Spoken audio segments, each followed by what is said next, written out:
देश के आम बजट पर हर किसी की नजर थी। हर वर्ग इस आम बजट से काफी उम्मीद लगाकर बैठा था। केंद्रीय वित्त मंत्री निर्मला सीतारमण ने आज साल 2025-26 का आम बजट पेश किया। वहीं चार्टर्ड अकाउंटेंट्स ने इस बजट को फेल करार दिया है। उन्होंने बताया कि बजट में सिर्फ टैक्स स्लैब में राहत दी गई है। इसके अलावा कृषि, रोजगार, शिक्षा, महिलाओं को कोई भी बड़ी सुविधा नहीं दी गई है। उन्होंने कहा कि इस बजट को मैं प्री मिडिल क्लास देखता हूँ।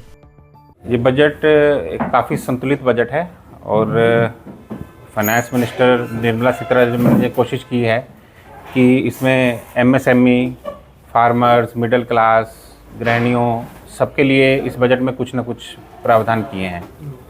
जो सबसे बड़ी घोषणा जो फाइनेंस मिनिस्टर मैडम ने की है वो मिडिल क्लास के लिए कंजम्पशन के ऊपर उन्होंने जोर दिया है। इसकी वजह से 12 लाख रुपए तक की इनकम तक टैक्स की जीरो कर दिया उन्होंने। और अगर कोई सैलरीड एम्प्लॉई है तो उसको 75,000 रुपये की अलग से स्टैंडर्ड डिडक्शन मिलती है। तो सैलरीड एम्प्लॉई के लिए 12,75,000 रुपये तक की इनकम को बिल्कुल टैक्स फ्री कर दिया गया है।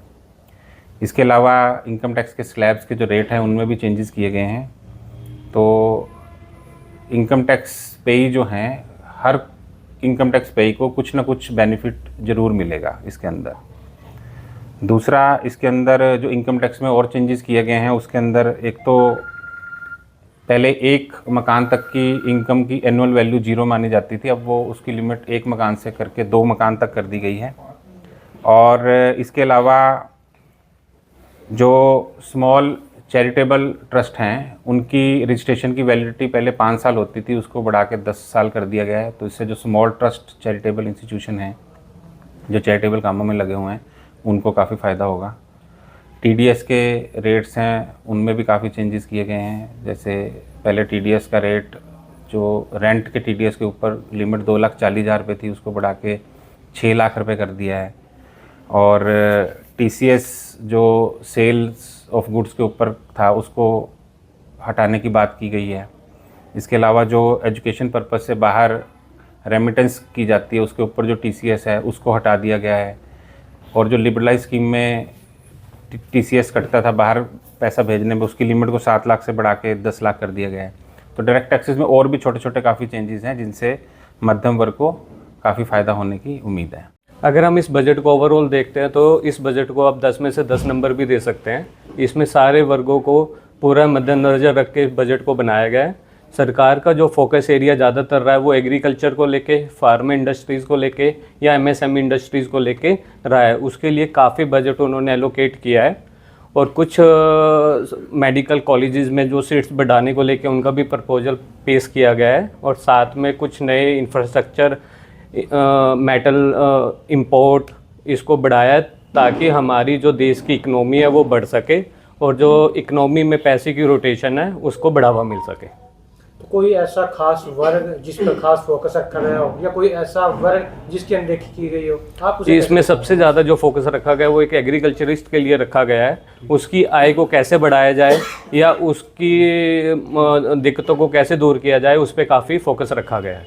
किसकी अनदेखी की गई है वर्ग? इस बजट में कोई ऐसे अनदेखी वाला कोई पॉइंट कहीं नज़र नहीं आया कि किसी वर्ग को इसमें कोई नुकसान होता हुआ नज़र आ रहा है। बजट पाथ ब्रेकिंग है एक लिहाज से कि सैलरीड क्लास को इसमें काफ़ी बेनिफिट दिया गया है।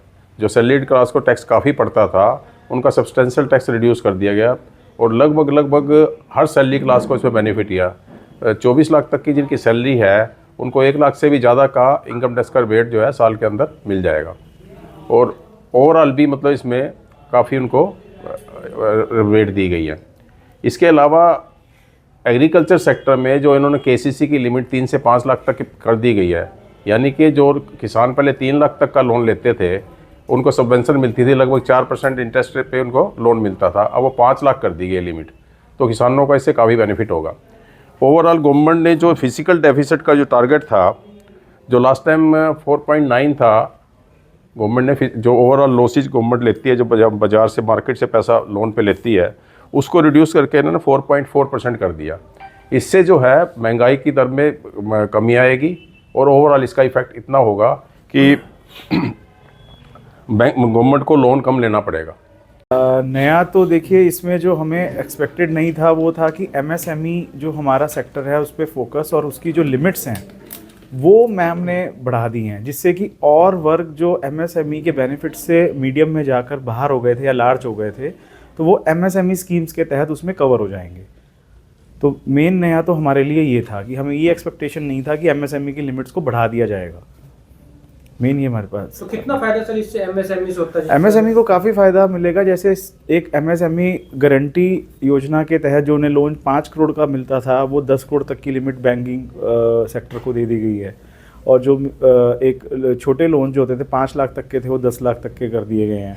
और जो बहुत इंटरेस्ट सबवेंशंस हैं एमएसएमई को मिला करते थे, तो एमएसएमई की लिमिट बढ़ाने के साथ वो और वर्ग जो इसमें आ जाएंगे एमएसएमई में और इंडस्ट्रीज़ जो इसमें आ जाएंगी उसको वो इंटरेस्ट सबवेंशन जो स्कीम्स वगैरह है उनका बेनिफिट मिलेगा।